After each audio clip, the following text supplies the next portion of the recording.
Bonjour tout le monde et bienvenue sur ma chaîne Trading the Trend. On se retrouve aujourd'hui pour faire une mise à jour sur le protocole Horde. C'est un protocole de nœuds, de nodes. Si vous ne savez pas de quoi je parle, je vous invite à aller voir ma première vidéo sur le sujet où j'ai assez bien détaillé comment marche ce protocole et ce qu'est un protocole de node. Pour résumer, je sacrifie 10 tokens Horde qui sont au prix d'environ 100 $ en moyenne. Ils fluctuent entre 95 et 105 $ pour ce protocole en particulier. Ça n'est pas le cas pour les autres nodes. Lorsque le token a été listé, en quelques minutes, très rapidement, il est venu s'établir sur son range prévu, c'est-à-dire que c'est là où le protocole voulait maintenir le token, et grâce à la trésorerie qui a été levée notamment, et les tokens Horde qu'ils ont en réserve, ils peuvent bien entendu proposer un contre-trade à un trade qui est fait par un investisseur qui vend ou qui achète. Le protocole va faire l'inverse pour annuler cette action-là et maintenir le prix dans ce range-là. On voit d'ailleurs qu'il évolue plutôt dans le haut de son range que dans le bas, c'est-à-dire plus entre 100 et 105, entre 95 et 105. Là, c'est les bornes que j'ai mises. Et pour le moment, ça y reste assez bien. Il faut 10 tokens Horde pour créer un nœud, un node appelé plot dans le jargon de Horde. Là, j'ai un plot que j'ai créé lors de la pre-sale. L'avantage que j'ai eu, c'est de l'acheter à moitié prix, c'est-à-dire à 500 $ le node, au lieu de 1000 $ environ aujourd'hui. Ça fait 13 jours que le plot est créé. On est au 13e, pas tout à fait à la fin, puisqu'on est à 0,1 Horde de récompenses par jour. Là, je vais en avoir 13 à l'issue de cette journée, ce qui marquera le 13e jour de la création de mon nœud. D'ailleurs, vous pouvez voir ici tout ce qui s'y passe. Mon plot, mon nœud a été le 497e créé. Il s'appelle TTT01 pour ma chaîne et je voudrais aller jusqu'à 100, donc TTT 100. Ce plot va me donner des récompenses jusqu'au 16 janvier 2023 et après il sera rendu inutile, caduc, ce qu'ils appellent decay en anglais. Pour le moment tout se passe bien et c'est plutôt normal puisque la liquidité qui a été capturée pour la création de ces plots, notamment les 3500 qui sont là à peu près, 3449 exactement, 1500 d'entre eux ont été créés à moitié prix via la pre-sale. Le reste, les 2000 supplémentaires, ont été créés au prix normal. Et avant d'atteindre les 100 jours, ils ont de la liquidité sur laquelle jouer. D'ailleurs, des investissements ont déjà été faits. On est sur le 3e round d'investissement de mémoire. Là, vous pouvez voir qu'on est au 3e round de vote. J'ai voté à nouveau pour finir le nœud de validateur AVAX que l'on n'a pas fini sur les 2 premiers votes. Il me semble de mémoire, quand j'avais étudié le Source Paper, le White Paper de Horde lors de ma première vidéo, je vous ai dit que on votait tous les 100 000 $ à peu près capturés dans la trésorerie. Là, on est à 300 000, donc on arrive au 3e vote. Et j'ai voté à nouveau pour celui-là. Vous votez pour ceux que vous voulez hein, en fonction de vos préférences. Les votes sont anonymisés, enfin en tout cas le nombre, on ne sait pas vers où c'est. Si je revote est-ce que je peux par exemple, voilà, ça repasse à 1. Et du coup, les gens ne voient que 1, 1, 1 pour ne pas être trop influencés sur leur choix. En dehors de ça, il y a quelques nouveautés quand même qui arrivent. Alors, la première chose, c'est que dans les 14 jours, ils l'ont lancé au dernier moment pour éviter une gamification et un effet d'aubaine là-dessus, c'est-à-dire peut-être que le Horde sera à 95 $ et on va acheter en masse pour le revendre au plus haut après, lorsque la zone de prix du Horde va être upgradée, va être EP, va être montée. Vous l'avez vu sur ici le cours du prix, c'est maintenu entre 95 et 105 $ et ça va passer entre 101 et 110 à peu près. Je ne sais pas s'ils vont mettre des nombres ronds ou est-ce qu'ils vont aller sur ce pourcentage-là exact. Ça a l'air d'être le cas puisqu'ils le marquent de manière assez précise. Alors, j'ai voulu vérifier que la date d'annonce de vente des NFT n'ait pas été donnée, puisque je l'ai vu nulle part. Et ce qui est appréciable chez Horde, c'est la participation de la communauté et la présence toujours du staff, que vous voyez ici en violet. Je viens de poser la question et assez rapidement, un membre m'a répondu pour me confirmer que la date de vente des NFT n'est pas encore donnée et probablement qu'elle sera... Et probablement que cette vente de NFT aura lieu après l'augmentation du range du prix actuel du Horde. Donc ceux qui prendront des Hordes après pour les NFT paieront plus cher que si vous le preniez maintenant. À côté de ça, on va aller regarder quand même un petit peu ce que ça va proposer plutôt que de se jeter dessus comme ça. On retourne dans les annonces. Alors, il y aura 3 tiers, 3 niveaux de NFT qui seront mis en vente. Le premier donnera 5% de boost et il coûtera 3 hordes au niveau des récompenses que vous aurez. Là, vous avez une émission de 1% par jour. On va aller calculer ça concrètement, comment ça se passe au niveau mathématique, hein. 10% de boost sur le deuxième niveau à 5,5 ordres et 15% à 7,5 ordres. Ces NFT ne pourront être liés, en tout cas un NFT ne pourra être lié qu'à un seul nœud, un seul node. Donc si vous avez deux nodes et un seul NFT, seul un de vos nodes pourra profiter de ce boost-là. La différence avec les nœuds, c'est que les NFT sont éternels. Ils pourront être liés à un autre nœud une fois que votre nœud, lui, sera rendu caduque et inutile. De fait, il pourra être revendu également, donc il aura toujours une certaine valeur en fonction de ce que le marché lui donnera à ce moment-là. Il y aura aussi des bonus in-game dans le jeu Play to Earn à venir, et ce jeu viendrait probablement, là dans l'annonce en tout cas, au 3e trimestre de cette année. Il y aura un accès privilégié aux futures ventes de NFT. Il y aura un tirage au sort sur les premiers 1000 NFT qui seront vendus. Alors là, il n'y a pas le nombre de gagnants, mais ces derniers ou ce dernier ou cette dernière recevra un prix spécial et aussi un use case qui reste à annoncer. Les NFT ne pourront être achetés que via le DApp interne de Horde, c'est-à-dire le Soul Swap, qui va intégrer un élément, une marketplace de NFT justement pour se les échanger et pour qu'ils gardent cette valeur de trade. Là, c'est bien précisé ce que je vous ai dit, ce qui m'a été confirmé sur le canal à l'instant, c'est-à-dire que la vente de NFT a de grandes chances d'arriver après la montée du prix du Horde. Et ces NFT ne pourront être achetés qu'avec des Hordes. Les NFT seront vendus par batch par lot de 500 et ils seront lancés par étapes. Alors je ne sais pas comment ça va se passer exactement, je pense qu'on va voir les détails à mesure que l'on s'approche de la date de vente de ces NFT. La montée également du prix du Horde sur un range supérieur devrait s'accompagner d'une amélioration algorithmique pour avoir encore une meilleure stabilité du prix. Côté audit, la bonne nouvelle c'est que l'audit avec Certic avance très bien, avec une étape aussi de KYC auprès de Certic, qui est une société plutôt réputée dans le milieu de la DeFi. Cependant, la fin de l'audit ne devrait intervenir que dans quelques semaines. Pour gérer ce prix stable et pour proposer un contre-trade au trade, pour gérer ce range et garder le prix stable du Horde, la team a accès à de la liquidité qu'ils appellent Liquidity Management. Et au moment où je vous parle, ce portefeuille a dépassé le million de dollars en BUSD. Et durant les 4 prochaines semaines, 50 000 BUSD, 50 000 USD, c'est-à-dire, et 5 000 Hordes vont être ajoutés chaque vendredi pour atteindre 200 000 dollars. Et 20 000 Hordes de l'autre côté qui représentent, eux, 2 millions de dollars à ce moment-là. Au niveau de la trésorerie et de ses investissements, je vous en ai parlé déjà en début de vidéo, c'est notamment le vote qui a lieu en ce moment pour savoir où est-ce que la trésorerie va aller investir les sous qu'elle a engrangés. J'ai voté pour Avax, ça ne veut pas dire que vous devez le faire, vous votez pour ce que vous voulez et si vous avez envie de voter surtout. Pour le moment, le vote est ouvert à tous. Ils vont construire une fonction pour vérifier que les votants sont bien les possesseurs de nœuds, de nodes. J'ai calculé en dehors de l'écran parce que j'ai un écran large et que j'ai oublié de mettre ça sur la partie où je filme. En gros, ce document Excel, vous y avez déjà accès. C'est là où on a calculé les différentes rentabilités des différents nœuds. Il y a une version anglaise pour Horde, c'est pour le Discord de Horde où on m'avait demandé notamment de traduire quelques termes. Pour nous, on revient sur la version française. Alors j'ai copié-collé ce tableau-là, le voici. Là, j'ai ajouté 5% au niveau des récompenses. On va le faire de la même manière pour les autres nœuds. De mémoire, c'est 7,5, non 10 et 15, très bien. Alors, une colonne à 10% et une colonne à 15%. Et quoique, on va faire ça, 15, 0,1 fois 1,1, ce qui est 10%, égale J10 fois 0,1. Maintenant, je peux tirer tout ça. Là, vous avez la vitesse à laquelle on atteint un deuxième node avec ce bonus-là. Ici, on gagnerait 4 jours, ici 9 et ici 13. Ok, je vous ai résumé ça, j'ai fini tous les calculs. Là, vous avez le nombre de jours, à quel point ils sont réduits pour un seul nœud. Il faut supprimer tout ça en réalité. Le calcul est légèrement plus complexe.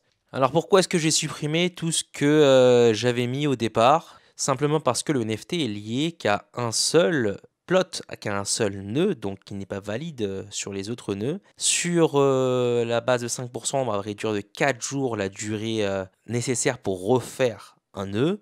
9 jours quand on passe à 10% et 13 jours quand on passe à 15%. La rentabilité par node est de 1,5 ORD, alors que ce dernier nous aura coûté 3. 3 ensuite pour celui à 10%, avec un coût à 5,5, 4,5 de rentabilité pour un coût à 7,5 ORD. Donc vous voyez qu'il faut 2 ou un peu moins, 2 pour le moins cher et moins de 2 pour celui qui apporte le plus de rentabilité pour rentrer dans les frais de son NFT. Sur le plan strictement mathématique, il est plus intéressant d'acheter du Horde pour s'avancer un petit peu plus sur la construction d'un nouveau nœud que d'un NFT. Parce que vous allez mettre du temps pour attraper ça, alors que l'autre, dans les jours que vous allez gagner, par exemple ici, sur la construction d'un nœud, par exemple, pour le coût de 3 hordes, c'est 30 jours. Là, vous économisez 30 jours sur la construction du deuxième nœud, ce qui accélère tout le reste de la chaîne.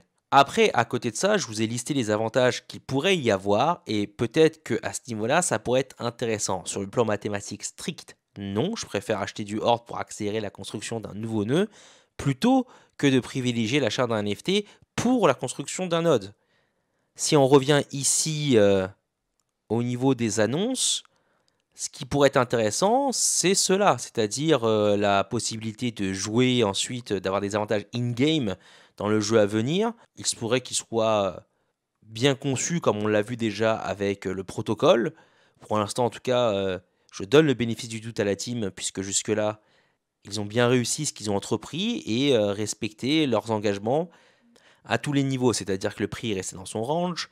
Alors là, pour l'instant, c'est facile, entre guillemets, parce qu'il y a de la liquidité, ils peuvent se le permettre. La deuxième chose, c'est que les investissements qu'ils ont dit qu'ils feraient tous les 100 000 dollars, ils le font. Et après, le dernier avantage, c'est celui, bien sûr, de la surprise, dont je ne sais pas de quelle nature elle sera. Ça, c'est du tirage au sort. Je ne connais pas la chance de pouvoir tirer au sort. Est-ce que c'est 1 sur 1000, 1 sur 100? Là, ça n'est pas donné. Donc je ne compte pas trop sur ça, je regarde plutôt ce qui se passe de manière concrète sur les autres aspects. Pour le moment, je serais moins enclin à acheter un NFT parce que sa rentabilité serait tardive par rapport à mettre sur du Horde directement pour aller accélérer la construction d'un deuxième nœud.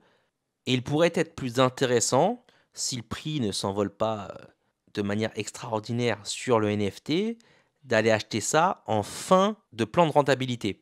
Qu'est-ce que j'appelle le plan de fin de rentabilité? Le mien, c'est celui d'aller jusqu'à 100 nœuds, comme je vous l'ai dit, mais si le vôtre, c'est d'aller jusqu'à 10 nœuds et de commencer à prendre des profits, etc., ou 5 nœuds, ou 20, ou peu importe, hein, quelle est votre stratégie à ce niveau-là? Aller acheter du NFT, il va sûrement être tradé à ce niveau-là après coup avec des hordes que l'on aura gratuitement, entre guillemets, serait plus intéressant au niveau de la rentabilité que de les acheter maintenant, à moins qu'effectivement le jeu apporte des fonctionnalités, des use cases et un boost des récompenses qui soient substantiels ou que le NFT explose. C'est dans ces hypothèses-là où l'achat du NFT actuellement serait plus intéressant. Je n'ai pas ces données-là mathématiques évidemment, donc je ne peux pas vous les donner. Je ne peux que spéculer là-dessus. Et vous connaissez bien mon style, je calcule avant d'investir. Là, j'ai calculé avant, ça m'a l'air moins intéressant. Après, effectivement, si on a confiance en la team, et j'ai plutôt confiance en la team, et si on mise sur un jeu NFT qui va apporter des récompenses plus rapidement ou en tout cas des incentives qui sont intéressantes, peut-être que ça vaut le coup. C'est à chacun de se faire sa propre idée. Et je vous invite, si l'anglais n'est pas trop une barrière, d'aller directement sur le Discord et de demander à la team ces différentes questions. Ils sont toujours ouverts à répondre à ces différentes questions. D'ailleurs, je ne comprenais pas le calcul de l'EPY, comment ils le donnaient. J'ai redemandé et ils me l'ont expliqué sans aucun problème. Et vous pouvez voir que j'y suis allé avec quelques détails, hein, donc j'ai dit voilà, si on fait comme ça, etc., voilà les récompenses qu'on a, comment vous arrivez à ce résultat-là, je ne comprends pas. Ensuite, on m'a répondu et du coup, tout est devenu très clair et ce assez rapidement. Donc, si vous avez des questions sur les choses à venir, par rapport à ce qu'ils peuvent vous révéler, ils vont vous le dire sans problème et de manière assez rapide. Et là, vous pouvez vous faire une idée un peu plus poussée, un peu plus réfléchie par rapport à votre stratégie que vous voulez adopter. Par exemple, s'il y a des points qui vous intéressent sur le NFT, tout particulièrement vous, par rapport à votre stratégie d'investissement, vous pouvez aller poser ces questions-là. Je ne sais pas quels sont ces points-là qui vous intéressent. Donc, je vous invite tous à aller faire un tour sur leur Discord pour cela. Là, j'ai mis à la suite de ce Google Sheets à droite. Bon, il faut un peu scroller. Ça m'avait l'air plus pertinent de le laisser sur la même page que de créer une nouvelle page. Je vais peut-être juste faire ça pour que ce soit plus clair pour tout le monde. Hop, et je vais mettre NFT Boost. Sur le Discord vendredi dernier, on a fait un petit call, on était vraiment en petit comité, je crois 5 au maximum. Les échanges ont été plutôt intéressants, alors ça a permis aux membres présents de parler un peu de leur expérience, d'avoir du temps pour s'exprimer. Je crois que j'y ai passé à peu près 1 heure et demie. Un des membres notamment a présenté 2 projets intéressants sur les NFT, vous pouvez aller si ceux-là peuvent vous plaire. Pas de club m'a l'air particulièrement intéressant de ce que j'en ai vu. Pour Art Trade, ça reste à voir pour moi, même si j'ai peut-être pas tout saisi, mais vous voyez que là, Payol, le membre, est présent là, vous pouvez lui poser des questions, il vous répondra certainement sur ce qu'il sait de ces projets-là. Ce qui était intéressant en tout cas, c'est que le niveau m'avait l'air assez homogène, les membres savaient de quoi ils parlaient, on était sur des utilisateurs avancés de la DeFi, pas que la chaîne soit réservée à ces derniers seulement, tout le monde est bienvenu, mais la DeFi est un peu plus compliquée à utiliser déjà. Je ferai peut-être des vidéos éducatives dessus pour savoir comment débuter dans ce domaine-là et ensuite investir, etc., utiliser les différents outils. Pour l'instant, ça n'a pas été le but premier parce que ça va tellement vite que ça me prendrait du temps que je n'ai pas forcément. Je publie déjà des vidéos à un rythme assez élevé et j'essaye d'y apporter tout le temps un minimum de qualité. Mais pourquoi pas à l'avenir, notamment mes plateformes favorites pour pouvoir rentrer dans le monde d'abord de la blockchain et ensuite sortir donc des échangeurs centralisés pour aller vers la DeFi. Je prépare un autre call le week-end à venir. Il y a quelques stratégies sur lesquelles j'ai discuté, notamment pour les différentes IDO des différents projets qu'on pourrait mettre en place entre nous.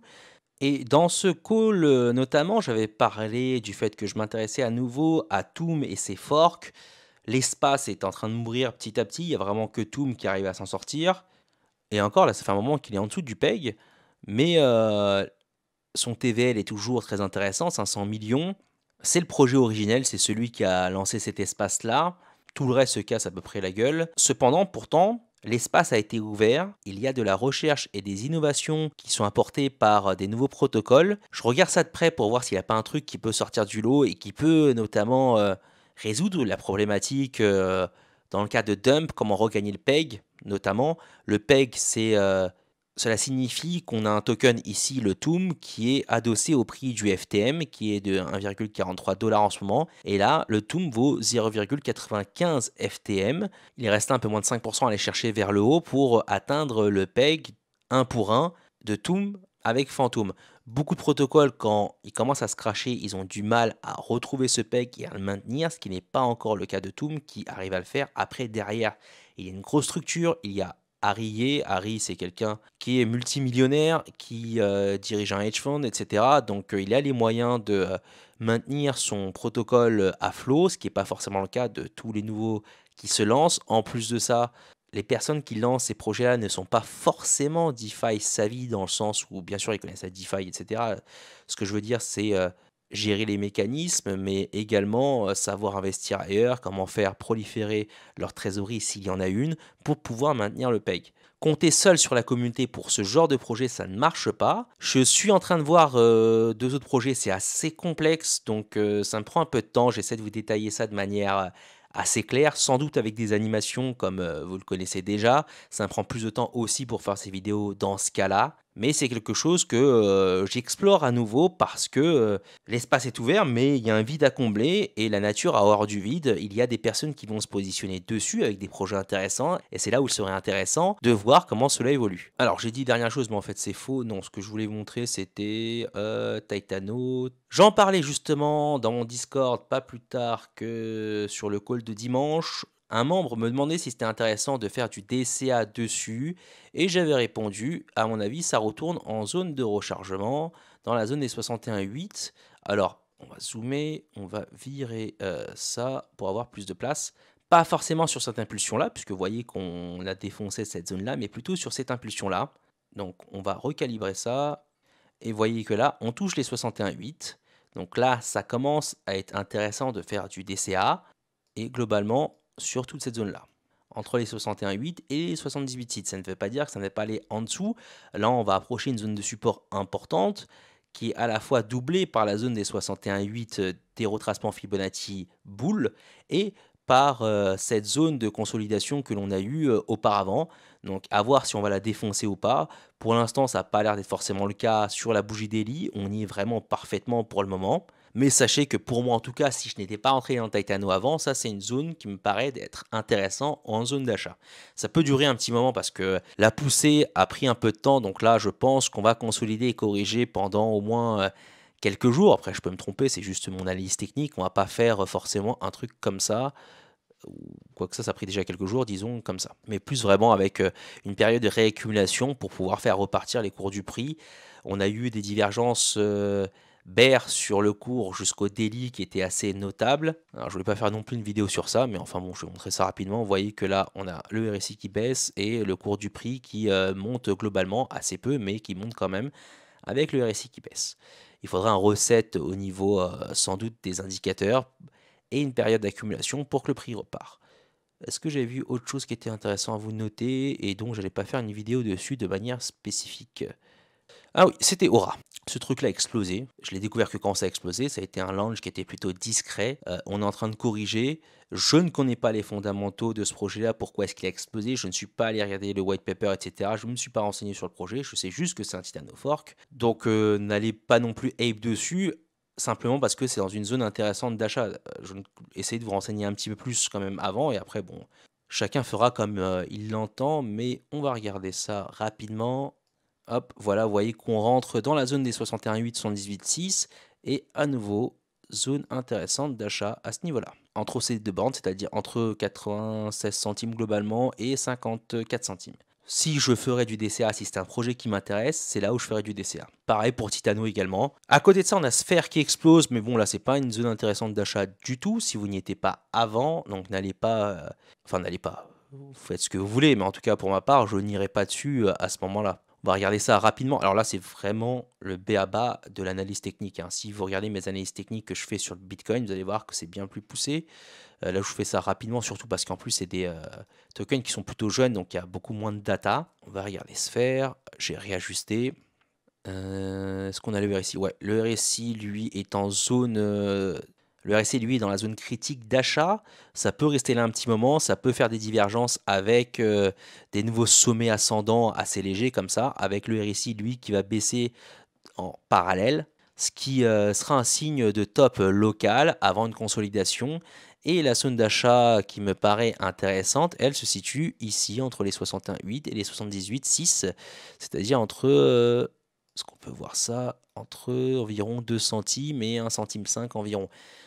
Sans aucune garantie que ça y vienne, d'accord? Ça peut encore faire ça un petit moment. On vient à peine de rentrer en zone critique sur le daily, sur le récit. On peut rester là, faire quelques montagnes descendantes et ça peut durer quelques semaines. Mais pour moi, on est plutôt là sur des premiers signes de fatigue. Ça peut continuer encore parce que là, on vient à peine de toucher ces zones-là sur le daily. Le 12 heures, lui, ça fait un moment qu'il y est. Et vous voyez qu'on a déjà des divergences, et malgré ces divergences-là, le prix a complètement explosé. Donc, c'est pas exclu que le prix reparte à la hausse à nouveau, tout en créant une divergence, et ça peut être complètement, ça peut faire plus 30, plus 40, plus 50% encore, et ce serait pas à exclure. J'ai aucune idée si ça le fera, hein. Le projet est ultra bullish dans le sens où, si vous n'avez pas suivi ma vidéo sur Sphere, je vous invite à aller la voir. Elle date d'ici, dans cette zone-là. J'étais pas rentré dans le projet avant, je ne connaissais pas le projet quand il était en pré-sale, je l'ai connu après son lancement, donc il m'intéressait. Qu'est-ce que j'ai fait? J'ai attendu qu'il aille en zone de rechargement et j'ai acheté simplement justement dans cette zone entre 61,8 et 78,6. Donc depuis, ça a explosé d'ailleurs, si vous voulez, à la mise à jour du portefeuille. La voici, je suis sur combien? x8 peut-être déjà, quelque chose comme ça. Si vous vous souvenez, sur la vidéo, il y avait 270 dollars et j'avais mis au départ 275 dollars. Là, je suis à 2560 dollars par rapport aux 270 dollars, 275 dollars que j'avais mis au moment sur la vidéo. J'étais à 270 dollars. Vous pouvez aller voir ça sur ma chaîne sans aucun problème. Et on m'avait posé la question aussi là-dessus. Ma stratégie autour de Sphere, c'est absolument ne rien faire. Je suis rentré, je laisse mes tokens là. C'est en train de compound tranquillement. Ce qui me libère du temps à ne pas trader parce que c'est un projet fort et j'ai envie d'y rester pendant un certain moment, malgré les corrections, etc. Ce qui m'économise du temps et du stress pour aller le passer ailleurs, notamment. Après, chacun fera comme il a envie. D'ailleurs, le Fibonacci mal placé, hop, il faudra le placer là, et là, vous avez les bornes. Mais vous faites ça de votre côté également, ça se fait assez facilement. Là, on est vraiment sur la base. La moyenne mobile 10 que vous voyez là, c'est la moyenne exponentielle 10. La jaune qui vient d'apparaître, c'est la moyenne exponentielle 21. Sur les faces ascendantes, si on l'est toujours, et à mon avis, c'est sans doute encore le cas, je ne verrai pas le prix se cracher forcément, à moins d'un truc qui se passe sur le protocole, un truc qui foire, etc. Ce serait une correction vers les MA10 au bout d'un moment pour peut-être une autre poussée avant vraiment de corriger après. Encore une fois, rien n'est garanti et je pourrais me tromper. La dernière fois, bon, ça l'a fait, vous voyez. Est-ce que ça le ferait à nouveau? Possible. Et si le projet a explosé, encore une fois, c'est détaillé sur ma première vidéo que j'ai faite sur Sphere, c'est parce que la personne en charge du projet est extrêmement active et connaît très bien l'espace DeFi pour investir dessus et pour faire marcher la trésorerie, pour pouvoir garantir, entre guillemets, je mets des guillemets sur garantir, il n'y a rien qui est garanti, les récompenses. À ce propos d'ailleurs, si vous suivez un peu cet espace-là, sachez que beaucoup d'autres protocoles font appel à Sphere aujourd'hui pour gérer leur liquidité. C'est le cas de Highpoint, qui est un partenaire aujourd'hui de Sphere. C'est le cas également de Aria Token, un projet qui n'est pas lancé encore, dont je vous ai parlé et dont j'ai déjà donné les deux giveaways, les deux spots whitelist aux membres qui suivent ma chaîne et qui ont respecté donc les conditions de candidature. Du reste, voilà, dans cette vidéo un peu fourre-tout, je vous ai fait une mise à jour de Horde, une petite mise à jour, enfin un petit mot en tout cas, sur les protocoles existants. C'était déjà prévu que je vous fasse un truc comme ça, c'est-à-dire un petit récap de l'espace. Alors là, il est très petit, je voulais faire un récap plus long, en expliquant un peu plus d'autres choses que j'ai pu apercevoir dans cet espace-là, pour vous donner des meilleurs éléments de compréhension, d'évaluation des différents projets qui se lancent et pour mieux tirer votre épingle du jeu dans cet espace Titano qui est en train d'exploser littéralement, même un peu trop à mon goût, mais ça c'est le jeu. Je vais vraiment finir là sur cette vidéo qui commence vraiment à durer, c'était pas le but. Si vous avez apprécié mon travail de recherche, je vous invite à liker la vidéo et à vous abonner à ma chaîne. Sur ce, je vous souhaite à tous une très bonne soirée et je vous retrouve au prochain épisode.